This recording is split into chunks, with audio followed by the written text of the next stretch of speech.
Il est 9h10 et ce week-end auront lieu les Journées européennes du patrimoine. À cette occasion, on vous propose un débat du jour un peu particulier ce matin, Louis Dauphren. Oui, patrimoine, en un mot ou en deux mots, hein, tout est dit d'une certaine façon. Donc le patrimoine religieux, on sait qu'il occupe une bonne part de ce patrimoine. On pense à Notre-Dame de Paris, vers laquelle les regards sont tournés en vue du 8 décembre et de sa réouverture. On verra quelques aspects donc de ce chantier, aspect archéologique, mais aussi aspect ornemental avec la controverse sur les vitraux de Viollet-le-Duc. On va aborder tout cela dans une relative sérénité quand même, parce que c'est un moment consensuel et j'allais dire c'est un moment aussi fédérateur. Les Journées du patrimoine, 41e édition. Et pour cela, nous sommes accompagnés ce matin de Dorothée Chaoui-Derieux. Bonjour. Bonjour. Vous êtes conservatrice en chef du patrimoine à la DRAC Île-de-France, chargée du suivi scientifique des opérations archéologiques à Paris. Guillaume Goubert, bonjour. Bonjour. Ancien directeur de la rédaction du quotidien La Croix, et Didier Reckner, bonjour. Bonjour. Journaliste, historien de l'art, directeur de la rédaction de la Tribune de l'Art. Merci à tous les trois d'être présents ce matin. Les auditeurs peuvent réagir par mail direct@radionotre-dame.com et direct@rcf.fr. Très bon débat, c'est le débat du jour.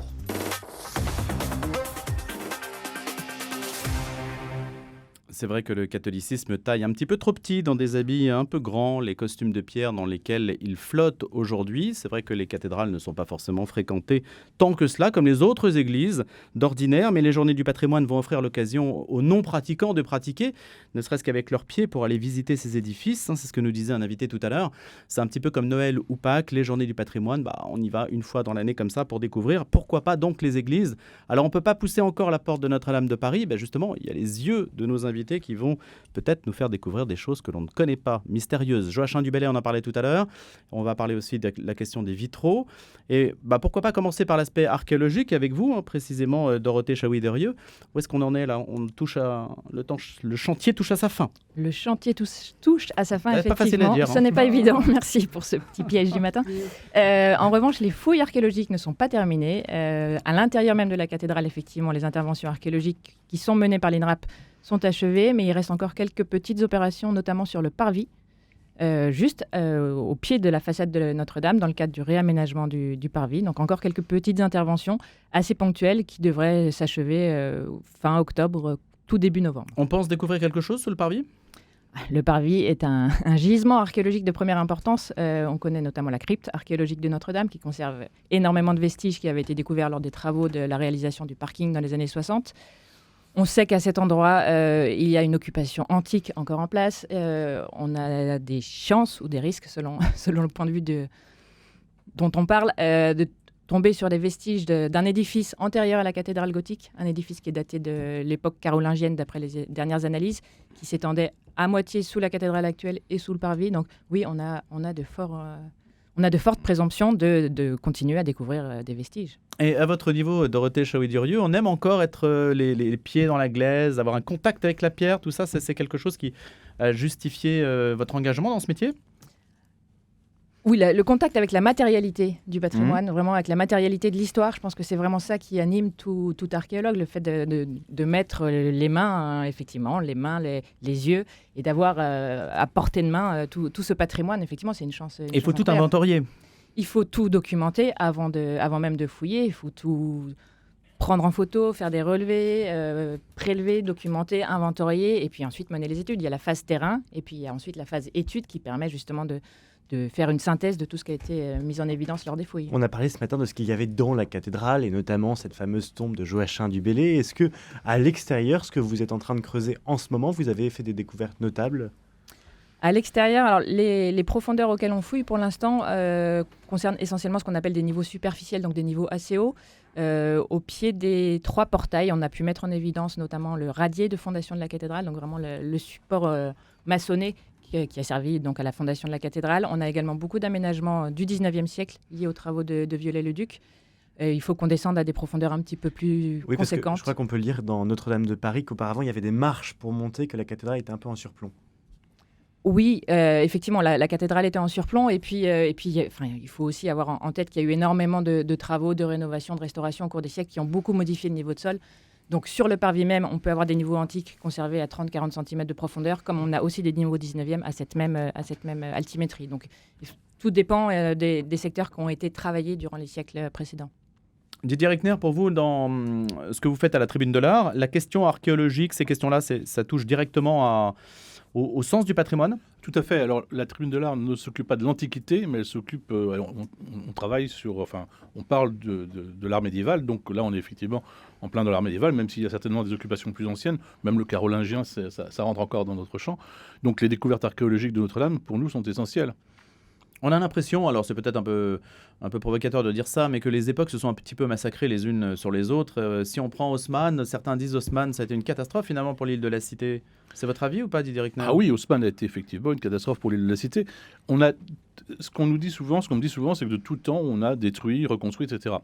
Il faut quand même se rappeler que depuis le 19e siècle, alors Haussmann, c'était déjà au 19e siècle, alors il y avait déjà la protection du patrimoine, mais enfin c'était balbutiant quand même, c'était depuis 1840, quelque chose comme ça. Plus on va, plus théoriquement, la protection du patrimoine est une chose qu'on doit prendre en compte, et c'est quelque chose de moderne finalement. Donc oui, toutes les époques ont détruit. Je sais pas, prenons l'escalier des ambassadeurs à Versailles était détruit par Louis XV, mais reconstruisait des choses souvent bien, qu'on maintenant on décide de conserver. Donc je pense qu'à un moment donné, il faut s'arrêter de détruire. Maintenant, quand on fouille, ce n'est pas moi qui le dirais, mais Mme Chouy-Durieux le dirait mieux que moi, mais bien sûr, on trouve tout ce qui a été construit avant, et donc l'un sur l'autre, et puis tout est emmêlé. Donc, Viollet-le-Duc et l'art médiéval et l'architecture médiévale, c'est justement aux archéologues qui sont très bons pour ça, pour de démêler ce qui appartient à quoi, et de savoir ce qu'on va conserver, ce qu'on peut détruire éventuellement parce qu'on ne peut pas le conserver. Voilà.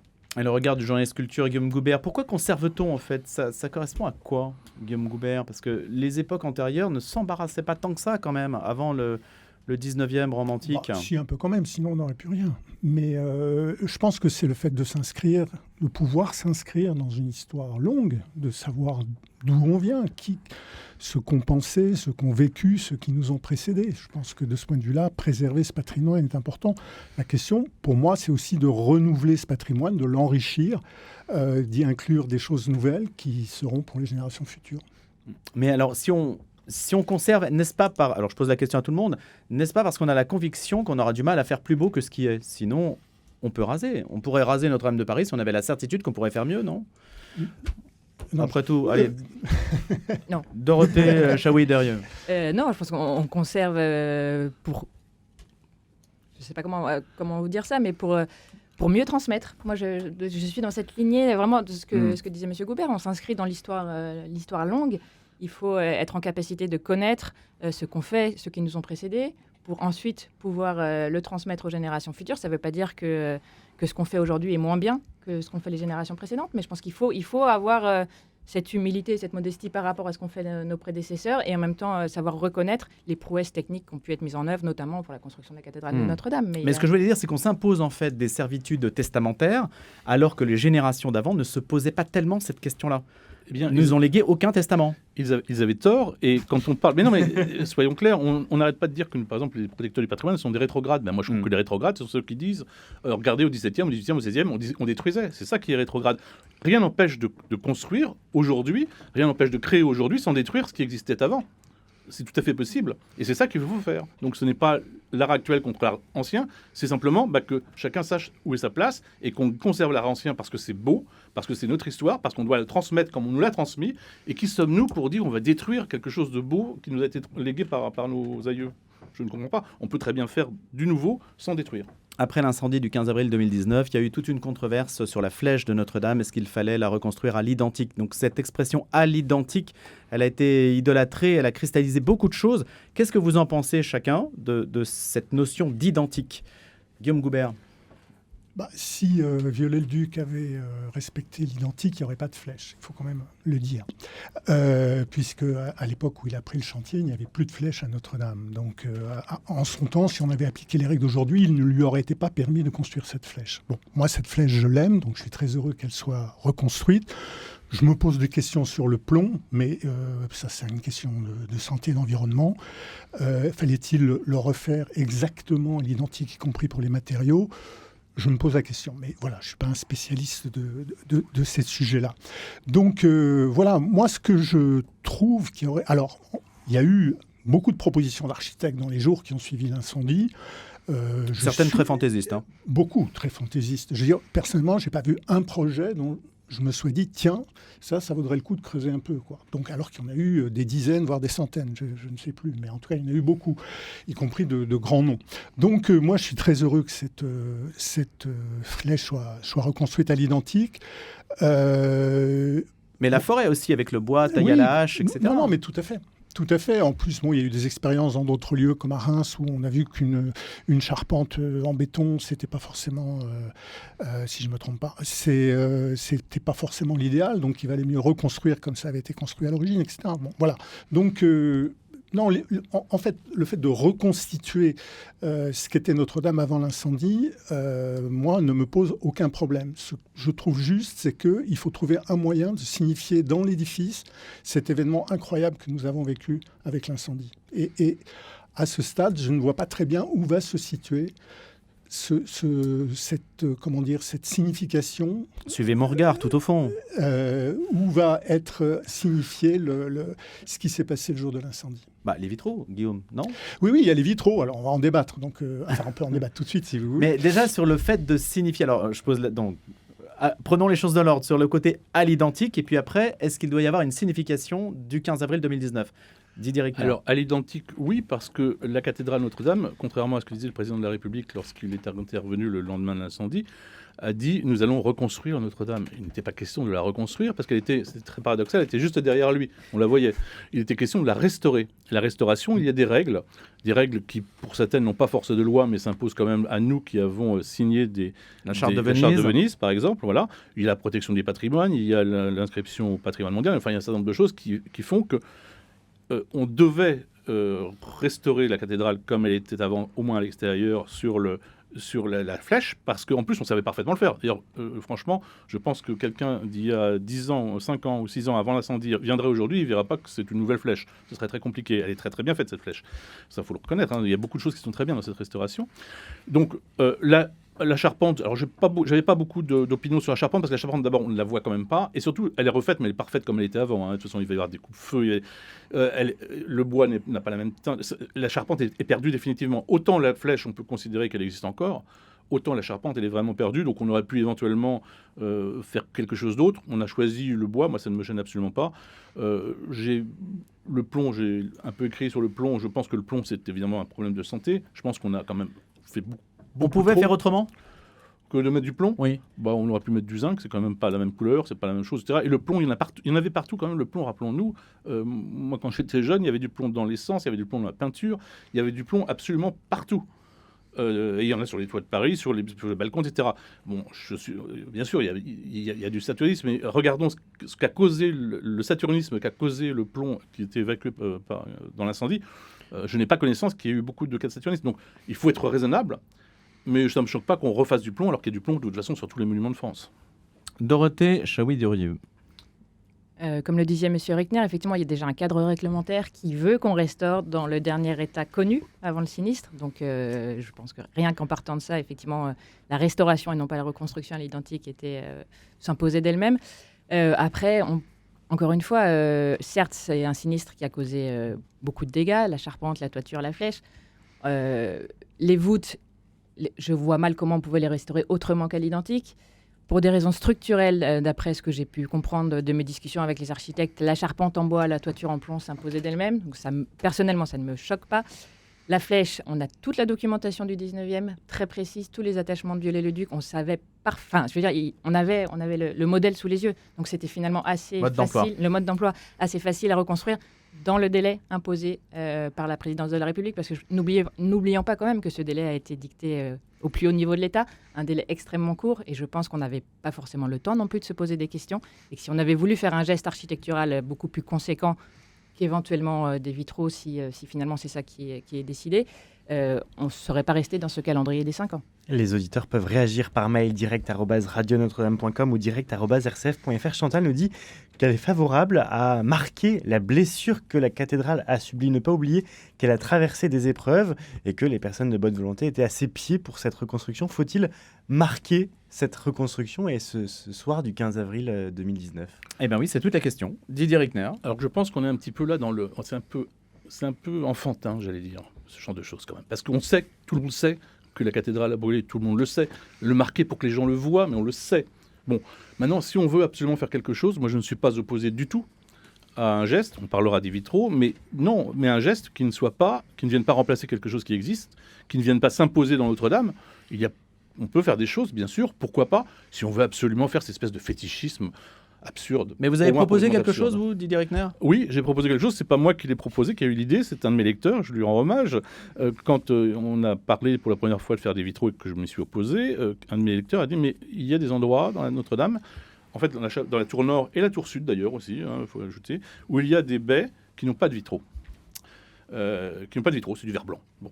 Donc là, on pourrait très bien installer des vitraux. Attention, on est sur la façade. Il ne faut pas que les vitraux les couleurs, etc., soient visibles de la façade, parce que sinon ça abîmerait la façade. Mais on peut très bien faire cela. On peut très bien faire des vitraux qui soient visibles de l'intérieur et qui soient neutres de l'extérieur. Eh bien voilà, faisons des vitraux ici. Et en plus, la tour nord est là où Notre-Dame a été sauvée par les pompiers. C'est quand même un beau symbole.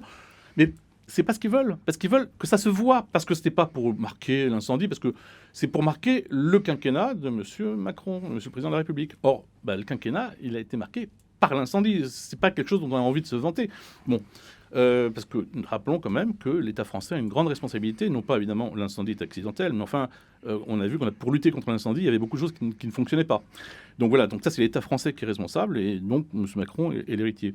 Mais faisons ça dans les tours nord et sud, et faisons des vitraux contemporains. Donc nous ne sommes pas, enfin moi je ne suis pas contre les vitraux contemporains, mais il ne faut pas faire n'importe quoi, n'importe où. Alors, on va poser cette question donc juste avant de marquer une pause à Dorothée Chaoui-Derieux. Est-ce que vous êtes d'accord pour un geste dans la cathédrale? Et puis après, on abordera la question des vitraux en tant que tels. Je suis ni pour ni contre. Vous êtes normande. Non, je suis pas normande du tout, je suis parisienne. Je suis pas contre. Après, tout dépendra effectivement du geste qui est imposé. Aller remplacer des choses qui n'ont pas été abîmées par le sinistre, encore une fois, pour le coup, je trouve que ça va à l'encontre de cette de la doctrine qui est mise en œuvre dans le cadre de cette restauration. Vouloir à tout prix signifier matériellement cet incendie, le marquer concrètement dans la matérialité de la cathédrale, je ne suis pas sûre non plus que ce soit nécessaire. Effectivement, les millions de visiteurs qui viendront ont de toute façon en tête et en mémoire ce sinistre, donc je ne suis pas sûre qu'il soit nécessaire de le rappeler forcément de manière très matérielle. Voilà, j'ai pas forcément d'avis. Disons que Vous êtes diplomate. Je suis diplomate, allez. En diplomatie, j'ai un devoir de réserve aussi, même à l'antenne. C'est ça, oui, bien sûr. En diplomatie, un oui, ça veut dire peut-être, et un peut-être, ça veut dire un non. Donc, on a compris peut-être à travers ce propos ce que vous vouliez dire. Eh bien, continuez à réagir par mail direct@rcf.fr et direct@radionotre-dame.com. Pensez-vous qu'il faille inscrire dans la matérialité de Notre-Dame des vitraux contemporains ou un autre geste qui puisse marquer cet incendie du 15 avril 2019 ? On continue à en parler avec Dorothée Chaoui-Derieux, elle est conservatrice en chef du patrimoine à la DRAC Île-de-France. Guillaume Goubert, ancien directeur de la rédaction du quotidien La Croix, et Didier Reckner, journaliste, historien de l'art. Il a lancé d'ailleurs une pétition contre ces vitraux, plus de 200 000 signatures. Eh bien, on 210 000, là, ce jour. 210 000, oui. On en reparle tout de suite, juste après une pause pour les informations.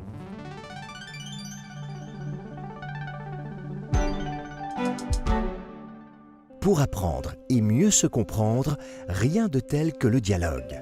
Autour de thèmes historiques, actuels, spirituels ou artistiques, Monserrata Vidal et Sarah Brunel échangent librement avec leurs invités, nous incitant ainsi à poser un autre regard sur le monde. Dialogue, c'est chaque samedi à 19h30 et à la demande sur rcf.fr. Retraités, seniors, anciens, aînés, peu importe le mot. Une chose est sûre, vous entrez dans le temps de la retraite. Envie de souffler, mais des projets plein la tête? Alors rejoignez le mouvement chrétien des retraités, le MCR. Écoute, amitié, partage, échange sur vos vies et les grands problèmes de société à la lumière de l'Évangile. Venez témoigner du bonheur de vivre et de croire. Renseignements et informations au 01 43 20 84 20 et sur www.mcr.asso.fr. Vous écoutez RCF à Dole sur le 103.2. Réaliser de nouveaux programmes a un coût. C'est grâce à vous, auditeurs et auditrices, que RCF peut poursuivre sa mission de radio de proximité, se renouveler et continuer à partager la joie. Soutenez votre radio en envoyant un chèque à RCF Solidarité 69 321 Lyon-Cedex 05.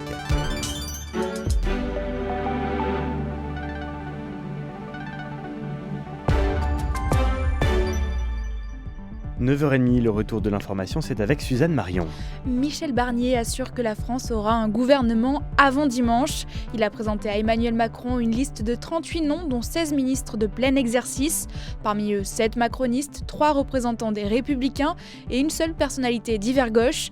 Les ministres démissionnaires Sébastien Lecornu, Rachida Dati et Jean-Noël Barrot devraient rester au gouvernement. Bruno Retailleau est annoncé au ministère de l'Intérieur. Laurent Wauquiez, lui, a refusé un poste aux finances. Seul poursuivi pour la mort de Steve Maia Canisso, le commissaire Grégoire Chassin sera fixé sur son sort cet après-midi.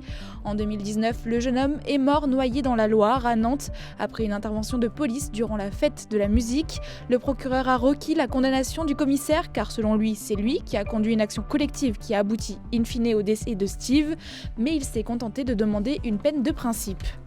Face à l'avancée de la fièvre catarrhale ovine, l'État étend la zone de prise en charge de la vaccination des troupeaux contre le sérotype 3. La vaccination sera désormais gratuite dans l'ensemble de la région Bretagne. Depuis sa détection en août, plus de 1900 foyers du sérotype 3 ont été détectés en France. La présidente de la Commission européenne, Ursula von der Leyen, est en visite à Kiev.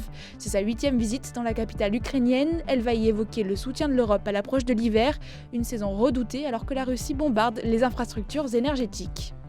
Au Liban, le chef du Hezbollah, Hassan Nasrallah, a reconnu avoir reçu un coup sans précédent après les explosions des beepers et talkie-walkie qui ont fait 37 morts et près de 3000 blessés dans ses rangs. Il a annoncé qu'Israël va recevoir un terrible châtiment. De son côté, l'État hébreu poursuit ses raids aériens dans le sud Liban. Et en football, la soirée a été belle pour les clubs français en Ligue des Champions hier. Brest et Monaco se sont respectivement imposés face à Graz et Barcelone. Les deux rencontres se sont terminées sur le même score, 2-1. Merci beaucoup Suzanne Marion, on vous retrouve à 10h pour un nouveau rappel des titres. 9h32 et le débat du jour continue, débat consacré au patrimoine et à Notre-Dame en particulier ce matin. S'agit-il du fait du prince qui veut remplacer donc les vitraux de Viollet-le-Duc? Alors précisons qu'en 1855, dans sa lettre programme, Viollet-le-Duc avait exprimé sa volonté de parvenir à un ensemble complet et harmonieux, surtout si le travail est réparti à chaque artiste en raison de la nature de son talent. Il y avait 7 artistes mobilisés, et donc l'un des objets de la récrimination contre le changement des vitraux, c'est que ça forme un ensemble cohérent. Sans doute Didier Reckner va-t-il l'expliquer à la lumière d'une pétition dont il est à l'origine avec la Tribune de l'Art et qui vise à faire pression. En fait, c'est l'opinion publique qui essaie de faire pression sur Emmanuel Macron parce qu'on posera la question au ministère de la Culture. Lui s'est déjà prononcé et normalement, on aurait pu peut-être attendre Didier Reckner qu'il écoutât son avis. Il n'a pas écouté l'avis de qui, vous voulez dire? L'avis déjà du ministère de la Culture. L'avis du ministère de la Culture, le ministère de la Culture, son avis actuellement, l'avis officiel du ministère de la Culture, c'est l'avis du président de la République, il faut être clair. C'est-à-dire que mais le CNPA quand même a le CNPA, parlé. Voilà, le CNPA a parlé. Alors, rappelons en C'était deux pas mots... le ministère de la Culture. Si, c'est le ministère de la Culture. Alors, rappelons en 2 mots ce que la Commission nationale du patrimoine et de l'architecture. Une commission qui est là pour conseiller la ministre de la Culture. Conseiller la ministre de la Culture qui ne peut pas tout savoir sur le patrimoine. Elle est composée d'élus, elle est composée de fonctionnaires, elle est composée d'experts nommés à ce titre à cette commission. La commission a voté unanimement contre, ce qui est assez rare. Les fonctionnaires qui avaient eu l'ordre de voter pour étaient très ennuyés parce qu'ils sont tous contre. Ils étaient tous contre. Donc le directeur des patrimoines, qui a fait preuve de courage, que je lui rends hommage, a dit écoutez, on ne va pas vous mettre en difficulté parce que si vous votez contre, vous votez contre les ordres. Si vous votez pour, vous votez contre votre conscience. Vous ne participez pas au vote. Et tous les autres ont voté absolument contre. C'est unanime. Les suffrages exprimés, c'est contre. Pour quelle raison? Pour plein de raisons. Parce que les vitraux, premièrement, n'ont pas été détruits. Parce que les vitraux ont même été restaurés. Parce que les vitraux font partie de cet ensemble dont on peut parler, voulu par Viollet-le-Duc, parce qu'ils sont classés monuments historiques, parce que la charte de Venise interdit tout cela, parce que ça va coûter de l'argent aussi, ça, de manière accessoire, et parce que le ministère de la Culture s'était déjà prononcé 3 ou 4 ans avant. Il faut savoir que le diocèse veut depuis assez longtemps mettre des vitraux contemporains et que le ministère de la Culture a toujours dit non. Et encore, très peu de temps après l'incendie, il était question, ça avait été évoqué par Monseigneur Aupetit à l'époque, il avait été évoqué la possibilité de mettre des vitraux contemporains. Et Roselyne Bachelot, là, cette fois-ci, avait été tout à fait ferme et avait dit non, ça n'est pas possible pour toutes les raisons que je viens de vous expliquer. Et 3 ans après, moi, je pensais qu'il y avait une continuité de l'État. Non, pas du tout. Il n'y a même pas de continuité de l'État. C'est le en même temps. Vous savez, en même temps, on ne fait pas de vitraux contemporains, en même temps, on en fait. Mais il y a une continuité de l'Église ? Oui, malheureusement, sur ce plan-là, il y a une continuité de l'Église. Oui, il y a une continuité de l'Église qui n'a pas toujours un goût exceptionnel en matière d'art. Il y a eu beaucoup de destruction d'œuvres d'art, rappelons-le, dans les églises de France après le Concile Vatican II, alors qu'en Italie, pas du tout. C'était pas du tout obligatoire. L'Église de France, ça a malheureusement une grande tradition de vandalisme. Et à Notre-Dame même, on a déjà enlevé du Viollet-le-Duc, et encore récemment, Monseigneur Lustiger a enlevé la couronne de lumière qu'il a posée dans un coin, qui a été envoyée à Saint-Denis, qu'il faudrait remettre. Il a enlevé la clôture de chœur, et là, le ministère de la Culture a laissé faire tout ça. C'est fait dans la plus grande discrétion. La tribune de l'art n'existait pas, c'était dans les années 90. Et il y a plus de médias pour en parler aujourd'hui, c'est vrai, semble-t-il. Voilà, et tout ça pourrait revenir. Et moi, je milite pour qu'on fasse revenir la couronne de lumière, qu'on fasse revenir la clôture de chœur. Le lutrin a été envoyé dans le trésor, alors qu'un lutrin, ça doit être dans le chœur. Le Serge Pascal, pareil. Enfin, tout cela, et on veut continuer. Et je termine, excusez-moi, je suis un petit peu long. Non, mais j'ai une question à vous poser, Didier Reckner. Si l'archevêque de Paris dit non, ça s'arrêtera ou pas ? Il est clair que l'archevêque de Paris, au même titre que la CNPA, finalement, a un vote consultatif, si j'ose dire, puisque c'est l'affectataire, il n'a pas son mot à dire, il n'a pas à dire, c'est pas lui qui décide. C'est Emmanuel Macron le responsable. Mais si l'archevêque de Paris disait non, je pense que ça aurait plus de force et qu'effectivement, ça s'arrêterait. Mais il dit oui. Guillaume Gaubert. Guillaume Gaubert, il voudrait déjà saluer l'histoire de France en matière de vitrail.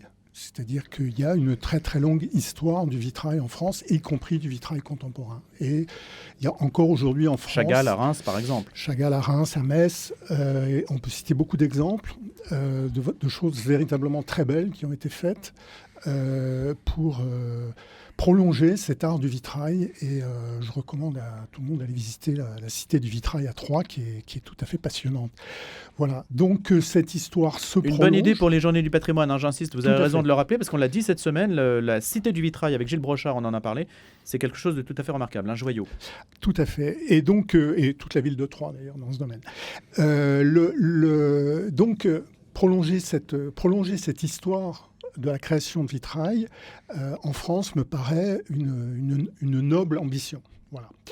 Alors, faut-il le faire à Notre-Dame ? Dans quelle ampleur ? À quel endroit ? Etc.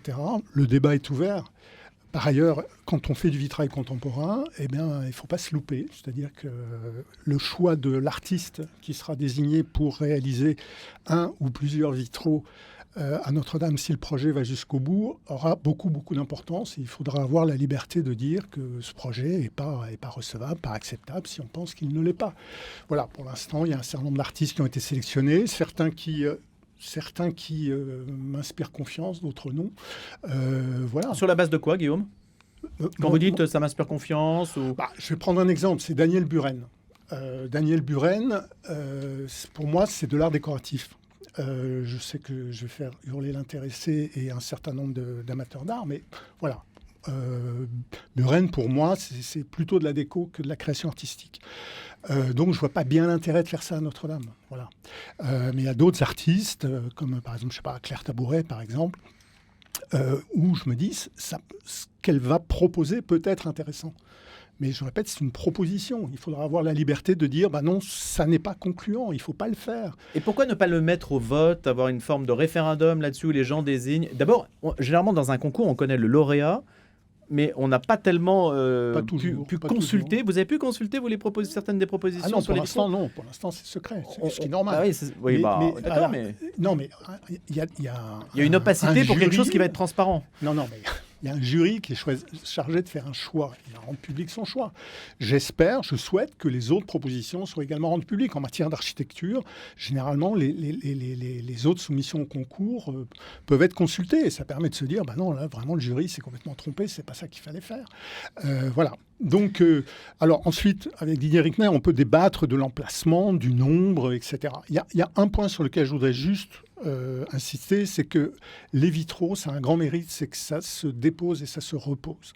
Et que déposer des vitraux de Viollet-le-Duc, qui eux aussi, je ne sais pas si vous souscrirez à ce mot, sont plutôt des vitraux décoratifs. Il n'y a pas de scène représentée sur ces vitraux.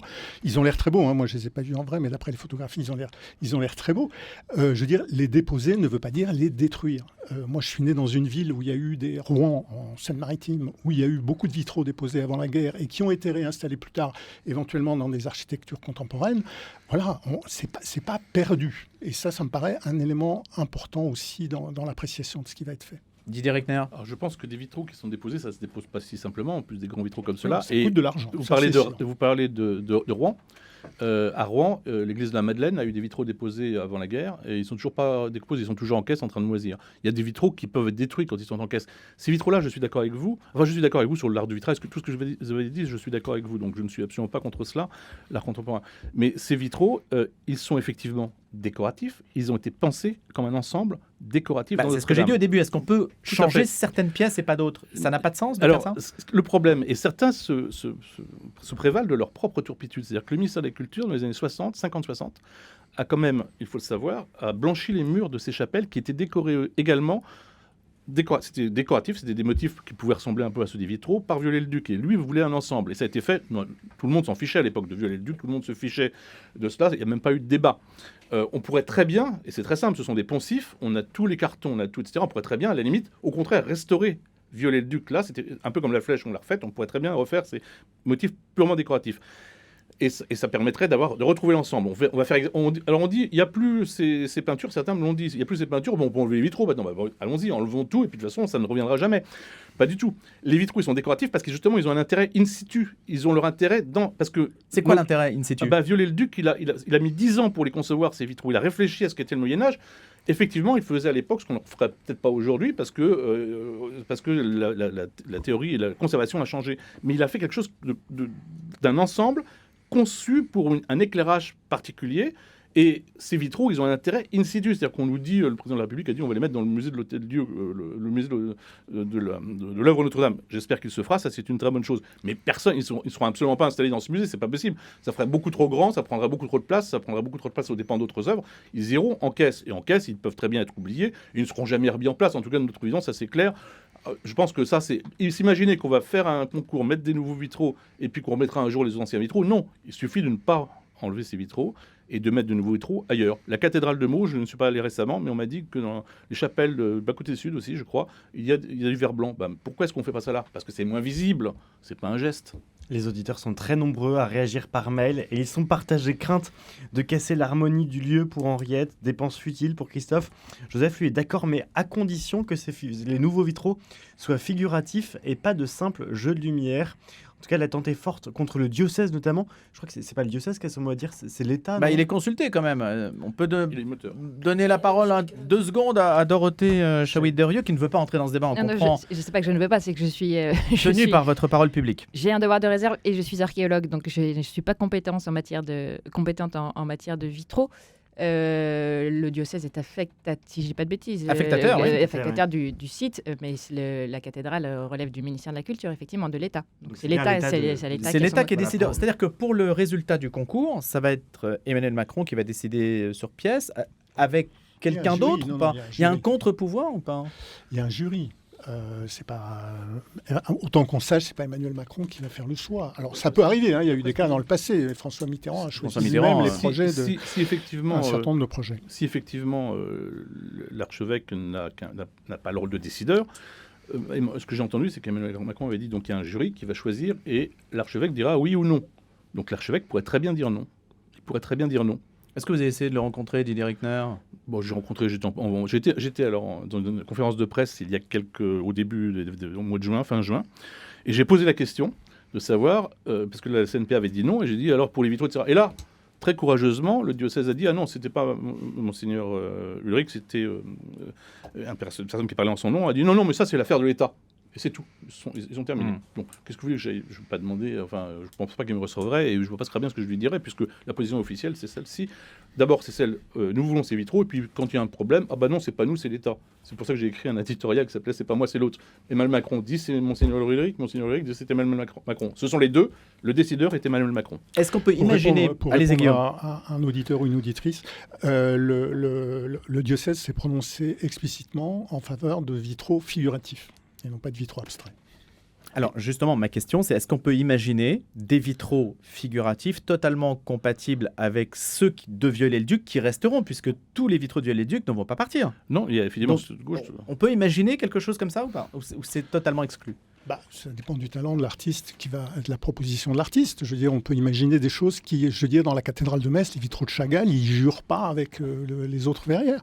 On voit un certain nombre d'exemples de vitraux contemporains qui sont pas en opposition, qui sont pas en contradiction avec les verrières plus anciennes. C'est pas impossible, mais qu'est-ce qui distingue un vitrail contemporain d'un vitrail médiéval ou néo-médiéval ?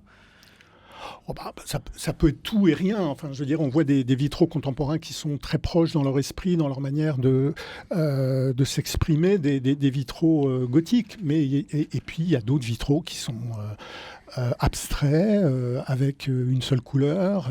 Je pense à des vitraux d'Aurélie Nemours qui sont d'un rouge magnifique. Et la mode, c'est plutôt quoi en ce moment ? Parce que évidemment, ça fluctue beaucoup aussi en fonction des modes. Je ne sais pas ce qu'en pense Eric Nair. J'ai pas l'impression qu'il y ait véritablement de mode. On voit vraiment de tout. On voit des choses très figuratives et des choses, je pense aux vitraux de Martial Reiss dans l'église Notre-Dame de l'Arche d'Alliance à Paris, dans le 15e, qui sont très figuratifs et en même temps très contemporains. Non, j'ai pas l'impression qu'il y ait vraiment une mode actuellement. Non, il n'y a pas de mode. Alors, je signale qu'il y a des vitraux contemporains qui viennent d'être installés dans la chapelle Saint-Pia, derrière au chevet de la cathédrale de Chartres, là où était créé le trésor, et ils sont très beaux. Il n'y avait pas de vitraux. Ils vont très bien avec l'architecture. Je n'ai aucun problème, au contraire, je trouve ça très beau. J'incite tout le monde à aller voir en dehors des œuvres qui sont dans le trésor pour voir ces vitraux. Oui, encore une fois, je ne suis pas opposé du tout aux vitraux contemporains dans les édifices anciens. Quand il n'y a plus de vitraux, à Metz, sauf erreur, c'était pendant la guerre que ça avait été détruit. À Reims également. Enfin, quand il n'y a plus de vitraux, voilà, et il y a des vitraux contemporains ratés, évidemment. Donc, il faut quand même éviter, parce que quand on met ça dans un bâtiment, donc il faut vraiment y aller sur la pointe des pieds. Quand même, effectivement, le concours, c'est art figuratif, alors que c'était décoratif. Et quand même extraordinaire, depuis le début, on nous entend dire « Ah oui, c'est Buren qu'on veut ». Alors on m'avait dit « Mais non, Buren, il fait du figuratif ?» Non, non, justement. Je me suis posé, il ne fait pas de figuratif. Et on l'a quand même rajouté, il ne répond même pas. C'est-à-dire que ce concours, il ne me répond même pas au cahier des charges et on a quand même pris Buren. Enfin, c'est n'importe quoi. Donc vous avez des inquiétudes que ce concours aboutisse à quoi en fait, Didier Reckner ? Est-ce qu'on a d'ailleurs des calendriers, une date ? Est-ce que tout ça est très institué ou est-ce que ça se fait vraiment sur la volonté d'une personne ? J'ai des inquiétudes que ce projet aboutisse. Voilà, je suis vraiment contre ce projet. Et outre la pétition, outre la pression du public, il y aura aussi des actions en justice de l'association Sites et Monuments. J'ai lancé un appel à financer à tous les signataires de la pétition, tous ceux qui veulent financer Sites et Monuments, qui est une association reconnue d'utilité publique, qui est la plus ancienne association de protection du patrimoine.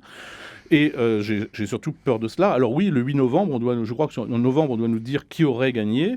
Et ensuite, à l'ouverture, il n'y aura pas les vitraux, mais on verra les anciens vitraux. Alors je pense que ça va peut-être jouer. Il y aura les vitraux de Viollet-le-Duc restaurés avec l'argent des donateurs. On a dépensé de l'argent des donateurs pour restaurer les vitraux qu'on veut enlever ensuite. C'est totalement fou, en fait. Et normalement, ça doit s'installer en 2026. On se battra jusque-là, on ira jusqu'au bout. Jusqu'au bout, qu'est-ce que ça veut dire ? Dans la légalité, évidemment. Non, mais est-ce qu'il y a aujourd'hui des procédures légales qui permettent de porter ça devant la justice ? Bien sûr, le tribunal administratif. Le fait que la CNPA, qui est consultative, ait voté à l'unanimité, c'est un point très important pour, quand il y a des jugements. Il y a déjà eu des cas, par exemple, pour des classements d'office ou des choses comme ça. Quand la CNPA dit de manière unanime, le tribunal administratif, le Conseil d'État peuvent dire, bah oui, quand même, c'est 40 experts qui se réunissent et qui disent oui.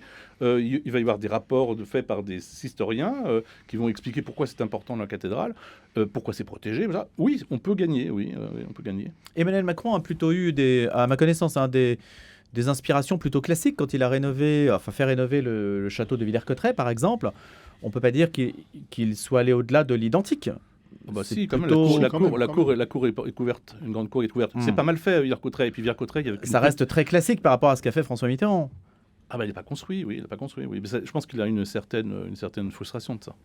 Mais pourquoi ne le fait-il pas ? Ou alors c'est l'époque qui a changé. À l'époque de François Mitterrand, on s'est permis des tas de choses que peut-être aujourd'hui on ne pourrait absolument pas faire, Guillaume Gaubert. C'est en partie parce qu'il y a un certain nombre de besoins qui ont été couverts à ce moment-là. Je veux dire, on ne va pas construire un énième opéra à Paris. On a construit une salle de la Philharmonie, donc personnellement je trouve l'architecture extrêmement discutable. Mais voilà, je veux dire, on va pas. Les besoins sont moindres aujourd'hui. Je veux dire, en tout cas à Paris. Alors, on pourrait peut-être se poser la question de grands grands travaux dans d'autres villes, et peut-être que... Enfin, il y a eu le Mucem à Marseille, par exemple, mais voilà. Donc, mais c'est vrai que la tentation des présidents de la République est toujours très forte, et peu y résiste. Ça pose la question quand même de à qui appartient un monument. Si dans une démocratie il appartient au peuple, est-ce que le peuple, dans quelle mesure le peuple a un droit de regard là-dessus? Est-ce que c'est par le biais de la démocratie représentative? Est-ce que des députés, la loi a un mot à dire? Ou bien le chef de l'État est-il totalement souverain sur cette histoire? Théoriquement, il n'a rien à Didier dire au chef de Reckner. l'État. Dans la Constitution, le chef de l'État n'a rien à dire sur les vitraux de Notre-Dame. Rien du tout. Ça a été rappelé par un... Alors pourquoi peut-il directement agir comme ça? Parce que c'est la tradition française. On est dans une espèce de monarchisme républicain. Et Mais voilà. qui le dit ça? C'est Emmanuel Macron, ses ministres le font. Qu'est-ce que vous voulez que je dise? Non mais Personne ne le dit. C'est un fait. Et malheureusement, on essaie de s'opposer à ça, mais ça a toujours été le cas. Ça a permis quand même aussi de faire des choses qu'on n'aurait pas faites autrement. Je veux dire, le musée du Quai Branly, par exemple, pour pas toujours parler de Mitterrand, qui est le fait de Jacques Chirac. Voilà, il est intéressant que ce bâtiment ait été construit. mais c'est un musée et c'est une construction. Oui, tout à fait. Ce n'est pas ce qui est perçu comme une altération pour Oui, Notre-Dame. j'entends bien. Oui. C'est là qu'est le Je suis d'accord. hiatus, Didier Reckner ou Guillaume Et Goubert. rien ne dit que ce musée n'aurait pas vu le jour si ça n'avait pas été la décision du président de la République. Il peut y avoir des décisions qui sont prises par les gens qui connaissent. Pour Notre-Dame, ça serait bien que ce soit les gens qui connaissent. Je ne suis pas tellement pour le référendum populaire, interroger tout le monde à tout bout de champ qui ne connaît pas forcément. Moi, je suis toujours frappé de voir le nombre de personnes qui s'expriment. Je suis beaucoup sur les réseaux sociaux, sur Twitter, aussi bien pour Notre-Dame que pour la référendum. Attendez, la pétition, c'est une forme de référendum. Oui, bien sûr, parce que j'ai pas le choix. Oui, mais je ne suis pas content. J'ai autre chose à faire que de lancer des pétitions. On me demande toujours d'en lancer pour plein de choses. Je l'ai fait exceptionnellement parce que je pense que ça peut servir. Mais je suis d'accord, ça n'est pas normalement. On ne devrait même pas arriver là. On devrait dire, non, c'est non. Le ministère de la Culture devrait dire non pour toutes les raisons que je vous ai données. Mais je suis obligé de le faire. Mais je ne suis pas pour ça. Il y a des noms dans cette pétition qui... Alors je sais que Stéphane Bern a signé, je le remercie. Oui, il y a compte, des noms, mais si vous voulez 210 000 ou 212 000, je veux dire, même quand je l'ai imprimé pour le remettre à l'Élysée, c'était en décembre, il devait y avoir déjà 140 000 ou 130 000 signatures. Je ne les ai pas tous lus, je ne sais pas. Chacun peut signer. Alors, à partir de quel seuil ça se met à avoir du poids, en fait? On ne le sait pas. C'est très bizarre. J'avais lancé il y a très longtemps une pétition qui avait eu un peu moins de succès, mais en tout cas, le résultat, ça avait eu beaucoup de succès médiatiquement. C'était sur le Louvre à Abu Dhabi, pour plein de raisons. Moi, je suis maintenant pour qu'on fasse le Louvre à Abu Dhabi, c'est un contrat, donc on le fait, etc. Mais à l'époque, je suis toujours opposé sur le principe. J'avais eu, mais il n'y avait pas tous les systèmes actuels. J'ai eu 5000 signatures. Les tribunaux d'art débutaient. 5000 signatures. Et ça avait fait, j'ai eu la première page de Libération, Le Monde, et là on en est à 210 000. Donc je ne sais pas, pour une pétition sur le patrimoine, je pense que c'est celle qui a eu le plus de signatures, et c'est pas fini. Maintenant, c'est juste un avis d'un certain nombre de personnes. Le Louvre à Abu Dhabi posait la question de la migration des œuvres. Oui, c'est ça, de la location des œuvres. La location des œuvres. Prêter les œuvres, louer les œuvres, ça me posait problème. D'autres choses me posaient problème, mais c'est surtout ça. Prêter à Abu Dhabi, au musée d'Abu Dhabi, c'est tout à fait normal. Bon, ça a été fait, c'est un traité qui a été signé. Il faut le respecter maintenant. Moi, je suis pour la légalité, donc on le respecte. Mais simplement pour dire qu'une pétition à 5000 signatures, 5000 signatures, c'est ce que j'ai dans une journée aujourd'hui. Donc ça a changé de dimension. Et donc ça veut dire un surcroît d'attachement à quelque chose ou quelqu'un, parce qu'on ne sait pas si Notre-Dame c'est quelque chose ou quelqu'un finalement, Guillaume Goubert. Il y a un aspect quand même à la fois rationnel et irrationnel. Je dirais pas irrationnel, je dirais spirituel. Je pense que c'est ce qui est très beau en fait dans cette histoire. Ce drame de l'incendie nous a révélé à tous, pas seulement les croyants, à quel point ce bâtiment nous tenait à cœur et à quel point il était inscrit profondément dans notre inconscient collectif. Et je pense que voilà, c'est le lieu de la rencontre entre le ciel et la terre. Enfin bon, on peut dire beaucoup de choses. Et je pense que le débat que nous avons, qui est un beau débat, montre qu'on touche à des choses qui sont vraiment très très importantes pour la collectivité. Mais qui sont très sensibles et qui vont être très interprétées aussi idéologiquement parlant. On n'échappera pas à ce genre de controverse. Oui, justement, c'est une controverse, c'est pas une polémique. Je veux dire, c'est un débat, il y a des désaccords, on n'a pas tout à fait la même sensibilité. Je me sens pas particulièrement infantile, cher Didier Reckner, en disant que je trouve que ce serait bien qu'il y ait quelque chose qui marque le souvenir de l'incendie dans la cathédrale. Parce que les générations futures, ils penseront moins que nous, certainement. Mais je reconnais que c'est très très difficile de définir quel est le bon geste. Ça peut être l'objet d'une belle discussion. Didier Rickner ? Idéologie, oui, moi j'ai une idéologie, je suis pour la sauvegarde du patrimoine, je pense que c'est quelque chose dont on a hérité, qu'on doit transmettre, parce que c'est beau, parce que il y a tellement de drames patrimoniaux, ne serait-ce qu'en France, les éoliennes qui défigurent les paysages français, le second œuvre, c'est des choses à bas bruit, hein. Dans tous les villages français, on enlève les fenêtres, les portes, et on met des portes, tout cela... Et si on s'attaque aussi aux grands monuments, alors il va nous rester quoi ? La France est assez peu respectueuse en réalité d'une bonne partie de son patrimoine. Hein. Très peu respectueuse. Et aussi l'urbanisme pavillonnaire, extrêmement anonymisant, les maisons sans toit, enfin on a un peu l'impression d'être incroyable. On a l'impression de... Et qui ne respecte pas le caractère régional non plus. Pas du tout, effectivement, rien du tout. Donc voilà, et ça, l'État, moi je crois beaucoup, il y a un certain nombre de missions de l'État, et pour moi, la protection du patrimoine est une mission régalienne de l'État. Malheureusement, on n'est pas très nombreux à le penser. Il nous reste 3 minutes, peut-être qu'on peut terminer avec quelque chose de plus positif, peut-être un petit tour de table sur les petits conseils que vous avez pour ce week-end, pour ces journées européennes du patrimoine. Un petit coup de cœur, un lieu que vous conseillez partout en France, on est aussi en Belgique, donc partout en France et en Belgique. Est-ce que vous conseillez à nos auditeurs Guillaume Goubert ?